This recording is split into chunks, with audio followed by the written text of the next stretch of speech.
የጀመርነው የብልጽግና ጉዞ በየትኛውም አይነት ጩኸት እንዳይናወጥ በደም መሰረት ያቆምነው ስለሆነ በብዙ ውጣ ውረድ፣ በብዙ ስቃይ፣ በብዙ ችግር ያለፈ ስለሆነ አሁን ትናንሽ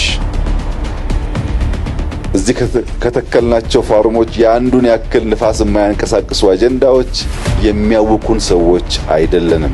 የምናደርገውን እናውቃለን። የምናደርገው የህዝባችን ህይወት እንደሚለውጥ እናምናለን። የህዝባችን ህይወት እስኪለወጥ በሙሉ ልብ በሙሉ አቅም ስራችንን እንሰራለን። በርከት ያሉ ፕሮጀክቶች ጀምረናል። ሁሉም ስራዎቻችን ከሞላ ጎደል እያለቁ ይገኛሉ።